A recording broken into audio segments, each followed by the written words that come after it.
এত বেশি আবেগ ভালো না। ভালোবাসা ভালো জিনিস, অতিরিক্ত আবেগ ভালো না।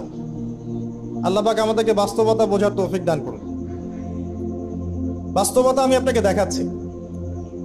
বাস্তবতা হচ্ছে এই যে বাংলাদেশের 90% মুসলিম দেখবেন, তার মধ্যে 90% 5 ওয়াক্ত নামাজ পড়ে না। এটা হচ্ছে আপনার বাস্তবতা। বাংলাদেশের যে কোনো মাহফিলে যাবেন, একটাই স্লোগান আমি শুনেছি, আল কোরআনের আলো ঘরে ঘরে জ্বালো। সুন্দর কথা, কিন্তু আপনি খেয়াল করে দেখবেন ম্যাক্সিমাম পরিবারেই কোরআনের আলো জ্বালার মতো কোনো মানুষ নাই। আপনি জরিপ করে দেখবেন যে 90% মুসলিমের মধ্যে কতজন মানুষ বিশুদ্ধ করে কোরআন তেলাওয়াত করতে পারে। আপনি দেখবেন 80%ও পারে না। কিন্তু এই কোরআনের জন্য জীবন দিতে চায়, সেই বইটা সে অর্থসহ পড়তে পারে না। বাস্তবতা এক জিনিস, আর যা দেখছেন এগুলো আরেক জিনিস। এগুলোর মধ্যে কোনো মিল নাই। এগুলো বাস্তবতা। যারা নামাজ পড়ে 5 ওয়াক্ত, তাদের মধ্যে কতজন জামাতের সাথে নামাজ পড়ে সেটাও একটা বিষয়। এখানে গিয়ে পার্সেন্টেজ আরো কমে যাবে।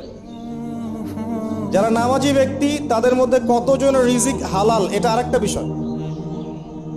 ঘরে ঘরে ঘুরে দেখবেন যে বেশিরভাগ মানুষের রিজিক হারাম, বেশিরভাগই।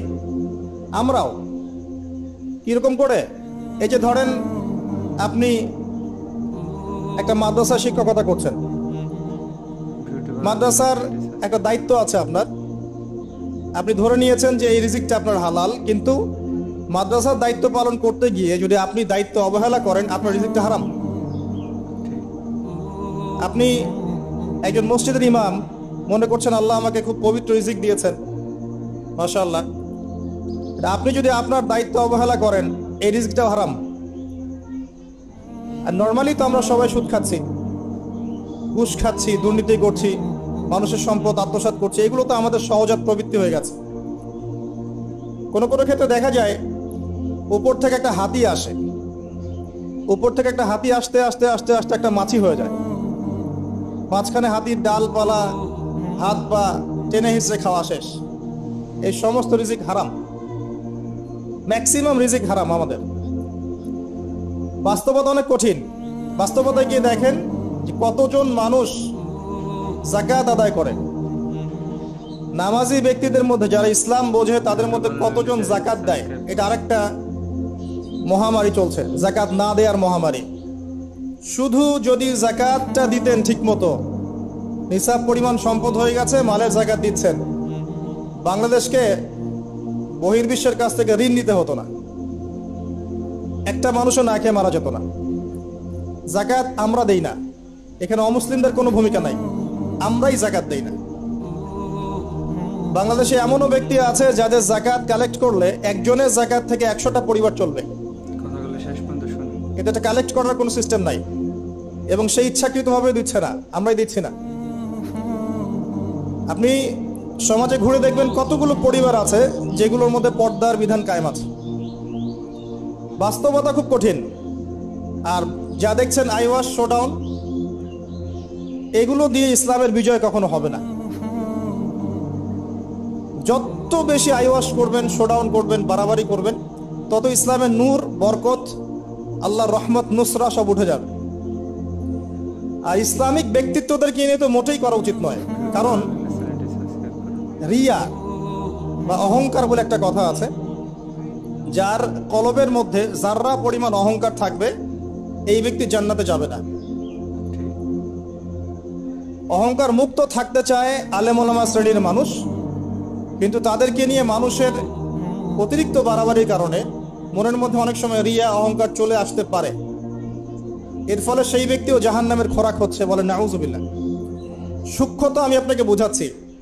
রাসূলুল্লাহ সাল্লাল্লাহু আলাইহি ওয়াসাল্লাম বলেছেন, অন্ধকার রাতে কালো পাথরের উপরে কালো পিঁপড়া হেঁটে গেলে যেমন টের পাওয়া যায় না, আমি আবার বলছি, অন্ধকার রাতে কালো পাথরের উপরে কালো পিঁপড়া হেঁটে গেলে যেমন দেখা যায় না, এভাবেই মনের মধ্যে অহংকার, রিয়া চলে আসতে পারে। যদি আসে, আমার জন্য জান্নাত হারাম, নাউজুবিল্লাহ। দ্বীন ইসলামের বেসিক জিনিসগুলো নিয়ে কাজ করে। আমি আপনাকে বেসিক জিনিস বোঝাচ্ছি। ভালো লাগলে চ্যানেলটি সাবস্ক্রাইব করো।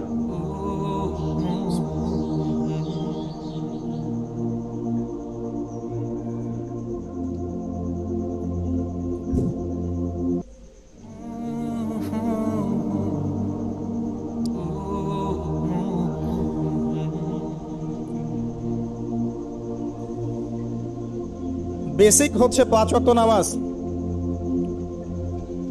আমাদের মধ্যে কতজন মানুষ দৈনিক 5 ওয়াক্ত সালাত আদায় করি এটা বুঝতে হবে।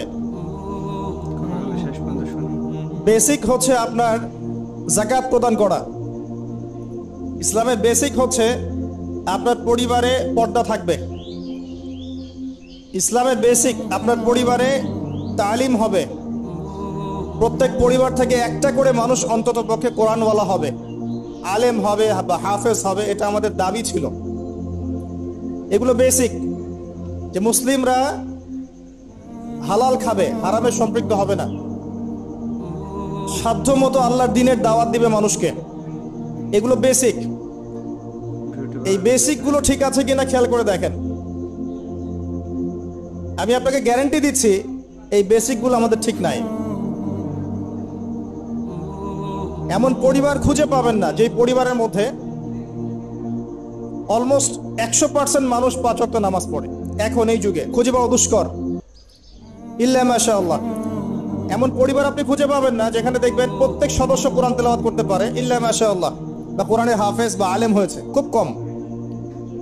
এমন পরিবার এখন খুঁজে পাওয়া দুষ্কর যেখানে প্রত্যেকটা রিজিক হালাল, পরিবারের মধ্যে কোনো অপসংস্কৃতি নাই,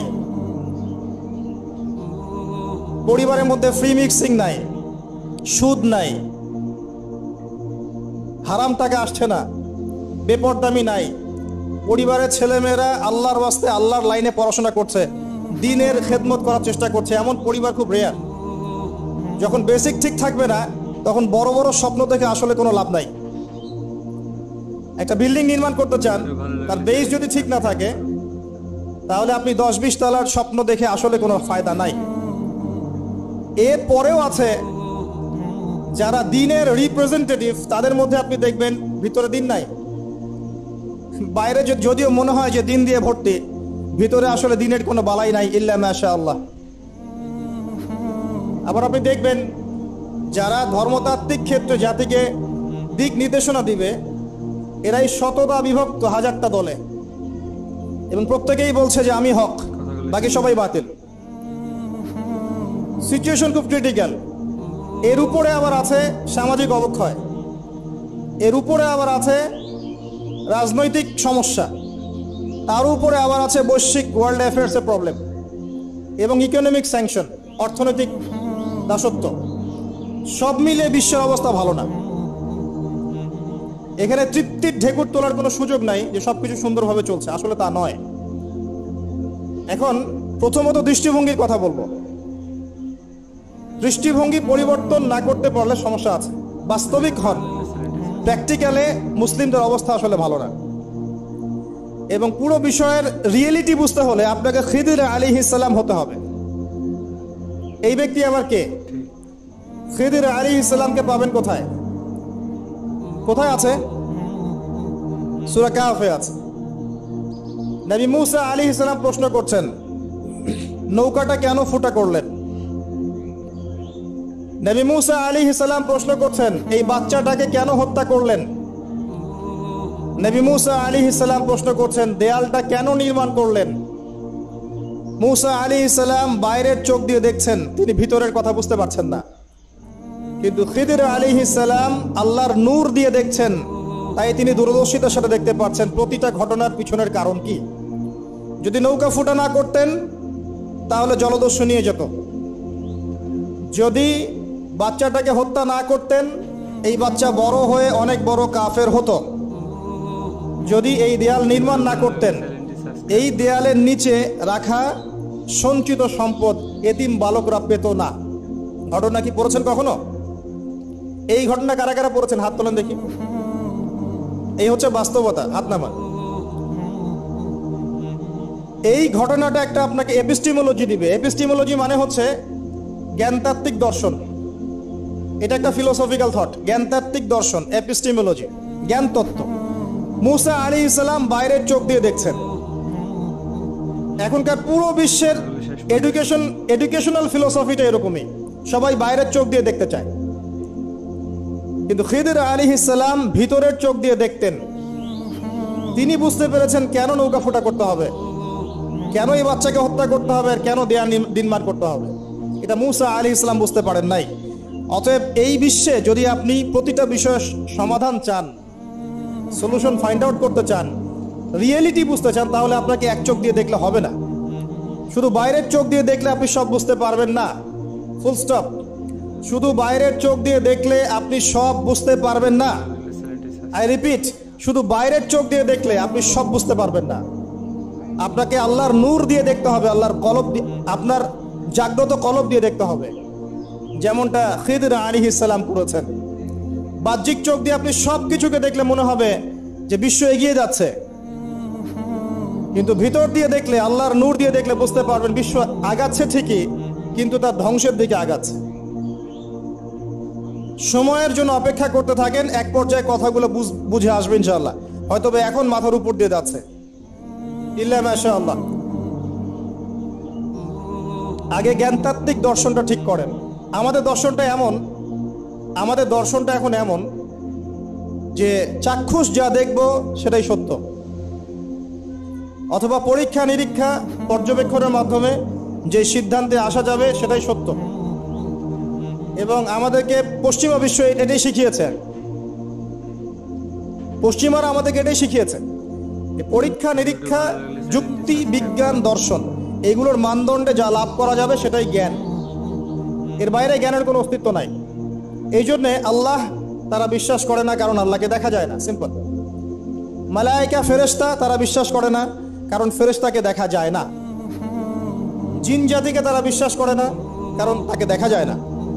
একইভাবে রূহ বা আত্মা, স্বপ্নের ব্যাখ্যা, আপনার ঘুম, আপনার কবরের আযাব, মিজান, পুলসিরাত, জান্নাত, জাহান্নাম, আগেকার আসমানি কিতাব, নবী রাসূলগণ, কাউকে দেখা যায় না। অতএব এগুলোর কোনো অস্তিত্ব নাই, এটা তাদের দর্শন। এবং এই ফিলোসফি দিয়েই সারা বিশ্ব এখন চলছে। লান নুমিনা লাকা হাত্তা নারাল্লাহ জাহরা, যেমনটা বনু ইসরাইল বলেছিল, সূরা বাকারার দিকে আছে প্রথম দিকে। হে মূসা, আমরা তোমার কথায় বিশ্বাস করব না যতক্ষণ না আল্লাহকে চাক্ষুষ দেখছি। কিন্তু Islamic philosophy different. Islamic philosophy হচ্ছে এমন, ওয়াকুলিল হাক্কু মির রাব্বিকুম, হক বা জ্ঞান, সত্য তোমার রবের পক্ষ থেকে আসে।